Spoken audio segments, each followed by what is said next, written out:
Galveston, Texas is a coastal city rich in history, marked by its strategic geographical location, cultural diversity, and resilience in the face of oppression and natural disasters. Located on Galveston Island in the Gulf of Mexico, it has long been a significant port and economic hub in the region. Born and raised here in Galveston at Reedy and sang in the choir. I've been here my whole life. The whole Galveston experience is just such a wonderful thing. I come from a family of doctors. I am a BOI, born on the island. We're proud to say that. And growing up in Galveston, I really didn't know a lot about the island. My parents married and came to Galveston because there were good jobs. And their main focus was to keep a roof over our head and food on the table. So history of Galveston was not something that I knew a lot about. Now, I'm the pastor here at Douglas Memorial Christian Methodist Episcopal Church. I've been the pastor here now for 3 years. I've been pastoring in the CME Church for 30 years now. And so my role is obviously the spiritual leader and the CEO of the business and of the running of the church here in Beaumont, Texas. My undergraduate is history. I have a degree in history, and I've taught history in public school system, middle school and high school for 15 years. While I was also growing my ministry. I'm currently now working on my Master of Divinity at Garrett Theological Seminary. Emancipation Park, located in Houston, Texas, in the 3rd Ward, was founded in 1872 by formerly enslaved African Americans, led by Reverend Jack Yates, Richard Brock, Reverend Elias Dibble, and Richard Allen. The park was purchased for $800 and was initially the only public park and swimming pool in Houston open to African Americans. The park was established to commemorate Juneteenth, the day when enslaved people in Texas were informed of their freedom on June 19, 1865, 2.5 years after the Emancipation Proclamation. I was aware of Juneteenth and that it was relevant to freeing the enslaved, but only because as young children, I have an older sister who's passed and a brother that's younger that passed. We would go back to her hometown in Mejia, Texas, and celebrate Juneteenth. But as a child, it was all the fun and the food and everything. Galveston played a crucial role in the export of cotton, the most important cash crop in Texas and the broader southern United States. Cotton was primarily grown on plantations throughout Texas and other parts of the South, initially worked by enslaved African Americans before the Civil War and by freedmen and tenant farmers afterward. Plantations in Texas, including those around Galveston, were sites of forced labor where enslaved African Americans worked under brutal conditions.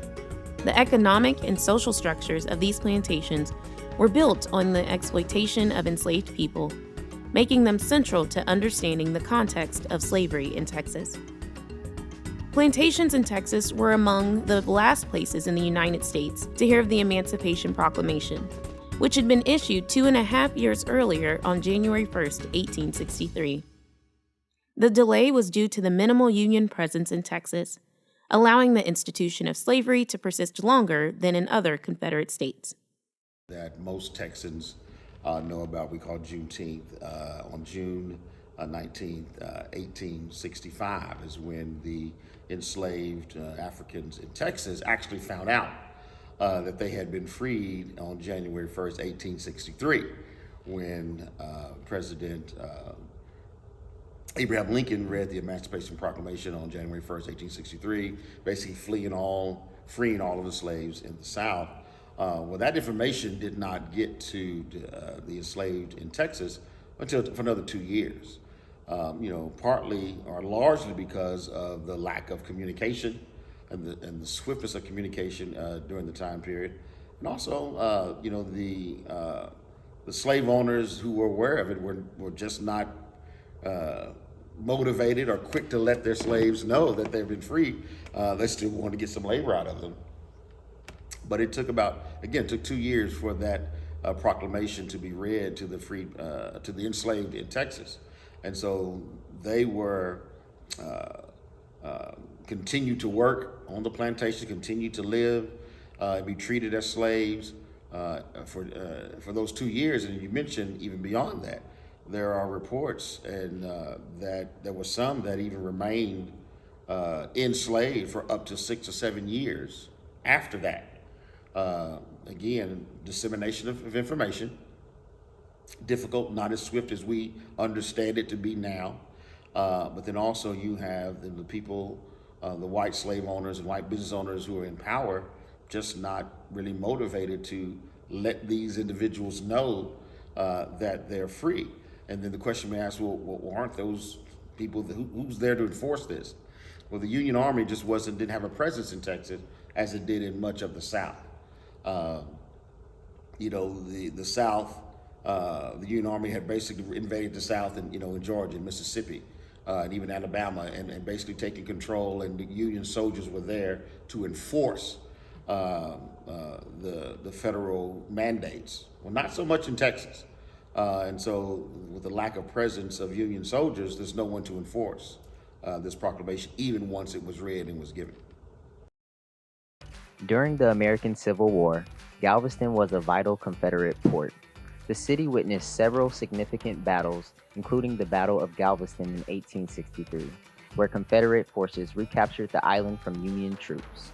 Despite the widespread economic disruption caused by the war, Galveston retained its importance as a cotton shipping center. The demand for cotton remained high, and Galveston played a key role in facilitating the resurgence of the Southern economy, entering a period of recovery and further economic growth driven by its port activities and burgeoning cotton industry. Galveston is a big cotton city, and so the slaves that were bought and sold here fueled the labor for cotton, and cotton made Galveston the biggest city, one of the biggest cities in the United States at that time, at the turn of the century.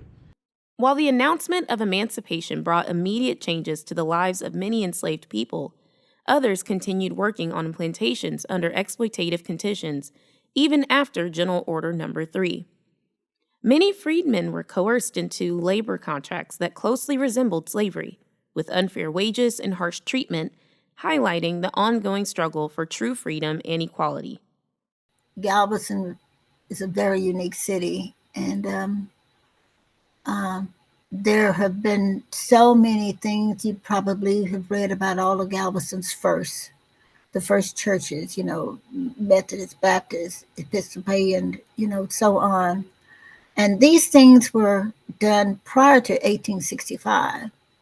So Galveston, in a way, was somewhat progressive in doing so. For whatever reason they did it. We had the First Baptist Church in 1840. First Methodist Church, 1848. Now, the other two were in the latter part of the 80s.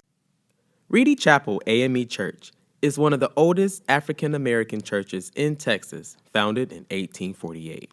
It played a crucial role in the lives of African Americans during the Reconstruction era and beyond. The church is closely linked to Juneteenth, the day on June 19, 1865, when Union General Gordon Granger announced the emancipation of enslaved people in Texas. You have, along with Jim Crow, even really their seeds prior to the end of Reconstruction and the tail end of Reconstruction. You have the rise of the Ku Klux Klan in order, again, to support this idea of white supremacy. And then once the troops are gone, they just almost take over as far as being the law of the land, so to speak. Because in many cases, the actual law, the sheriff, the police officer, are members of the Ku Klux Klan. And so, this idea of Jim Crow really takes root once Reconstruction ends and the South begins to really separate and segregate and oppress the freedmen again, almost as bad, if not worse, than slavery. Many would say, how can it be worse than slavery? Well, I don't know. I've never been one, but the amount of brutality and lynchings and death, in many cases, were more prevalent than during the last 100 years of slavery. Because think about it, an owner. I'm trying not to kill my slaves. I need them to work. They were definitely brutal and inhumane, but the goal wasn't to go out and kill them just for no reason. The Klan didn't think that way. They would just pull people from their homes and just string them up. So in many cases, the existence of these freed slaves became even more dangerous without the protection of federal troops and Reconstruction. Juneteenth to me reminds me of how far we've come and how much more work we need to do to reach absolute equality. Those two words you can find those two words in the General Orders number 3. And we haven't accomplished that. And sometimes I really feel that things are going backwards. So, things seem to be in some form repeating itself. So, and Juneteenth is American history. It's a dark side of history, but it is American history. And I would have to say, in many cases, if you think of some of the buildings, especially in the South States, if they were built in 1820, 1821, who built those buildings? Who maintained those things? Who took care of the family? It's just, it's really appalling to me that there's some that would like to erase it. It's a matter of some saying, oh, we don't want to be on a guilt trip, but it happened. And in other countries, they acknowledge their wrongs, and they have done everything they can to present their story and say that never again. So, but United States doesn't seem to be able to do that. You have the Compromise of 1877, and then in 1896, you have the Plessy v. Ferguson decision from the Supreme Court, which upheld the separate but equal. Basically, the Supreme Court said in 1896 that it's okay for segregation is okay. It's great as long as everything's equal. Of course, we know it never was equal. But that case basically supported and upheld the oppression and the segregation and the dehumanizing that was happening in the South. The Supreme Court basically in Plessy upheld that and gave fuel to the fire to continue to do this. And so, when Reconstruction is really in it, and I think you said Commerce 1877, I want to say by 1880, all federal troops were gone, if not earlier than that. So you really have from, let's say, 1880 until 1954 was, really the first major dent in the systematic oppression and dehumanizing and separation of the African American in the 1954 Brown versus Board of Education case, which basically overturned Plessy. So that is 70 years, isn't it? Mm-hmm. So that's 54. That's about 70 years of Jim Crow, of oppression, of unfair treatment, of inequality at the voting booths. Again, there's a constitutional amendment that we can vote, but then states are giving they're having these different voting rules and suppressing the vote with all these different. You got to be able to read. You got to have this. You got to have that. And doing everything they can. And if that didn't work, of course, by that time, remember those schools that I talked about that they get founded very quickly after the Civil War. That turned into some of our HBCUs now. They become that. Many of them get founded very quickly during that Reconstruction period and then shortly thereafter. And so the populace becomes more educated. And so, not being able to read, that doesn't work to vote. I can read now, so you gotta let me vote. So they do other things, whether it's owning property, all these different kind of things. And then when those don't work, then just the outright violence. You show me the polls, we're gonna beat the hell out of you. But there's 70 years of that before the court actually steps in and begins, to lay down legislation, and before we see a systematic and collective effort among the people to do something. Well, I'll say this. Galveston is not quite like it was when I was growing up. Even though everything was segregated, in fact, I lived in a block. I know all the people across the street were white. I think there were only 4 families on that was on the south side of the street. While we didn't socialize, but if anybody was ill or new baby or so on, there was always somebody in the neighborhood would bring something, food, clothing, and things like that. But it was still segregated. You still had the white and black signs. You had places that you just couldn't go. We had, even though Galveston is an island, as you know, it's surrounded by water, we only had like this one block in which African Americans could actually go and enjoy the beach. Part of the problem during that 70 years between the end of Reconstruction and really the beginning of the Civil Rights Movement is that African Americans had little or absolutely no voice in what was happening to them. No voice in laws that were being made. No voice in how cities were being run. No voice in how the school board was being run. No voice at all, locally, state, or federal. They just had to continue to take whatever, the powers that be, who were white, wanted to do. My grandmother on my mother's side was born in 1920. So to kind of give you a sense of what her life might have been in speaking to her. And I do remember her talking a lot about, growing up in the 20s and the 30s,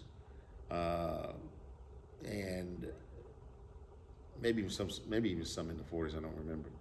But, she worked in the house of a white family. As best I could, tell from her talking about, as asking, not so much a nanny, but definitely we should, go there every day and take care of the house and the kids, if there, were any. But and that experience of not being seen, not, and I got a sense just from the few times I was a young kid when she was talking about it that. It was something she endured in order to take care of her family. It was, she would say having to go, work in the white woman, wash their dishes, eat their food, and I come home and I only got anything. That's kind of she was complaining about it. So kind of get that experience of even in the 20s and 30s. Again, this is in Texas, of and having a large amount of respect for my grandmother for having being willing to do that, and got to raise somebody else's kids and still raise yours and do that. Even on my father, he has talked about, he remembers having to, if you're walking down the street and a white person's coming, you got to get off the curb and just let them pass. He tells me stories of having to go to the back of a little burger joint to get your hamburger. You got to go by the back door and wait for them to bring you your food, and give you your bag and throw it to you. So, he tells me he talks about segregation a lot. And again, he was born in 45. So, growing up in the 50s in Louisiana, which was a hotbed of racism. Yeah. And so, but again, he tells stories of segregation and oppression and having to move, and I think just what you even see sometimes in films, having to yes sir everybody, and even as he got older, I think in high school, a little older. One time you mentioned about having younger white children call him boy, and having to endure that because responding isn't worth your life, and recognizing that. My own thing, just telling on this is where I realized how close even my own birth and existence is to the struggle. Like I said, Benjamin born in '69, the tail end of that. But I remember even in high school, I graduated high school in 1988. I don't know, should I say cities and names on here? I don't know what you're gonna do this. From Abilene, Texas. I remember in Anson, Texas, which is outside of Abilene, Anson, Texas. And they used to tell us, when we was young, they don't be caught in Anson after dark. You need to, you gonna hang around, do what you do, but don't do that. We young do that. But we was told that, there was a sign in the town square at Anson that we say, that was there, in the 50s and 60s and all that time. Well, again, in high school, so this is before I graduated, so it might have been 87 or 88. And we went to Anson and we actually saw the sign. And there was a sign in the town square and it said, "Nigga, if you could read, run. If you can't read, run anyway." And we couldn't believe this. This is in the 80s, 87. What do you mean? Well, by the time I was middle school principal, all the schools were integrated, and things I would say went well for me. I managed to start out really teaching at Central High School, which happened to be the first African American high school for the state of Texas for African Americans. And when they finally built a middle school for African Americans, I was transferred there. And at the time, Galveston Independent School District was still, they say, the government wasn't pleased with their integration plans, let's just say that. So they had been under watch for a number of years. So they decided first they decided they would gradually do it by starting out in like the kindergarten classes. But the education department wasn't satisfied with that. So finally about 1968, and I guess it was 1967, they wanted total integration. So our high school was merged with the white high school. And the school where I taught middle school became the building, because there were so many students, there were close to 5,000 students together. So that middle school became Ball High North, because Ball High was the white school. And I just didn't, I could have gone back to Central, which Central was a middle school. They decided that would be a middle school. I just didn't want to pack up again, so I stayed there. And I went from, I guess, from teacher to the first Black person that had a department at Ball High, became assistant principal, and as well as being transferred to the administration building I consider my job a gopher, because I was the associate.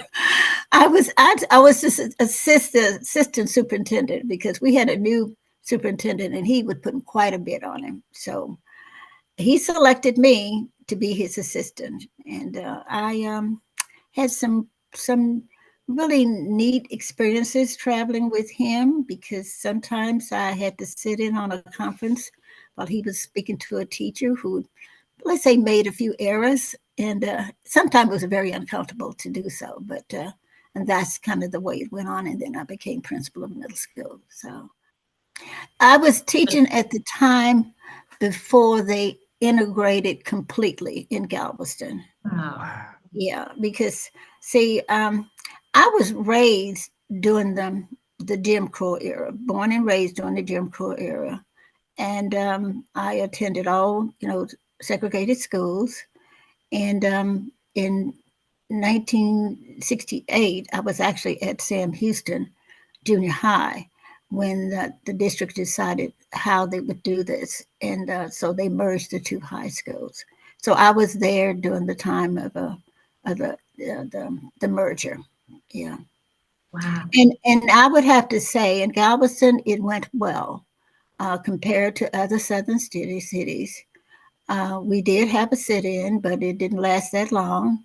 I wasn't part of that. I graduated in 1960, so from Central High, and I was teaching. I was in college when a young man named Kelton Sams And everybody knew what they were doing. They left school. The principal knew. Everybody knew what they were going to do.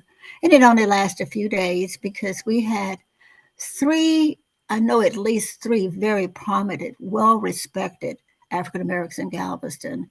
Thomas D. Thomas D. Armstrong, um, Gus Allen, as well as L.A. Morgan, who was actually at the administration building at the time. So things were kind of hush hush, but it smoothed over, and everything kind of went well. And of course, I think I would say, I'm going to say this, and I really mean it. I think that Ball High really welcomed the Central High students for a number of reasons, because um, Prairie View A&M University, used to be Prairie View State, was actually the Interscholastic League for African Americans. And they won so many awards, in let me say, in the literary area, arts, sports, so on. So they were receiving students who could boost their school also. So it went really well. We didn't have the problems that other cities had. Well, our mission from the beginning was to, and I'm assuming that some of the people that Maggie Williams was the chair, original chair, brought in were just like me. They didn't know a lot about the history. And of course, Marsh Davis, he, in fact, Indiana was one of the places where enslaved people escaped and were protected. Uh, so for them also is that they wanted to know more too. So just our mission was to research Galveston Black history and share it. That was the goal. And I think the first project was actually a Black cemetery that was founded in 1911 by African Americans, but had been neglected for years, since 1944. And they wanted, let's try to save this, what's left of this cemetery. So that was our first project. And of course, we did a African American guide that pointed out the places and people who were instrumental in being activists and helping Galveston develop for the African American community. Mm. So that's our goal, and it still is. We have actually published 3 books now, and all the money, all the proceeds support Rosewood Cemetery, the Black cemetery. Galveston Historical Foundation owns it. The developer that finally ended up owning all the land donated the cemetery to GHF. So our 3 books, African Americans of Galveston, was first in 2013. We have Lost Restaurants of the Galveston African American community. And now we have a companion book for our exhibit that we have at Ashton Villa. And it gives more information that the exhibit's able to share. Emancipation Park has been a central location for annual Juneteenth celebrations, reflecting its deep roots in African American history and culture. It has hosted countless events, including picnics, concerts, educational programs, and community gatherings, fostering a sense of community and pride. The park faced neglect and underfunding for many years, mirroring broader societal issues of racial inequality. Despite these challenges, the community has remained committed to preserving and revitalizing the park, symbolizing resilience and the ongoing struggle for equity. In recent years, significant revitalization efforts have been undertaken to restore and enhance Emancipation Park. A $33 million renovation completed in 2017 included modern amenities, a new community center, playgrounds, and upgraded facilities, ensuring the park remains a vibrant and welcoming space. The park stands as a powerful symbol of freedom and progress, representing both the historical struggles and achievements of African Americans. It embodies the spirit of emancipation and serves as a reminder of the importance of community, heritage, and the enduring fight for civil rights. I think we have to admit that yes, as a people, we're further better off than we were 50 years ago. Yes, we are. Of course we are. But we're not near as far as we think we are. And what I mean by that is I don't think should rephrase that.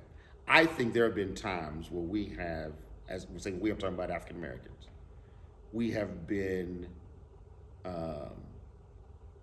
fooled into thinking that we have reached a place that we haven't reached, that we've reached a place of equality that we're not.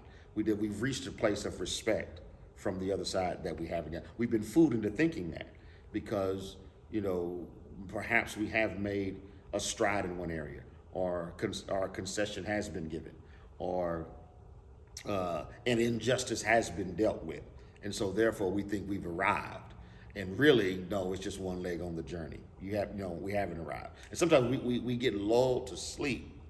I'm a firm believer that, the major gains that happened from, the Civil Rights Act of 1964, I think it was one in 65, maybe in 66, huge, absolutely huge in the development and in the rights and the freedoms of blacks.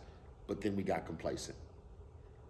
I think we got so excited about what we had achieved that took so long to get.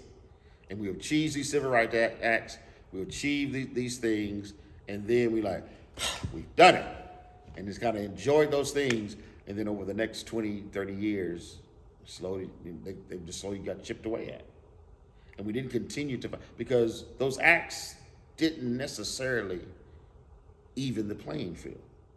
Part of it is not that we don't have the capacity or the mindset to do that, it's that our conditions don't allow us to do that in many cases. And so that's why, first of all, we have to learn how to generate money.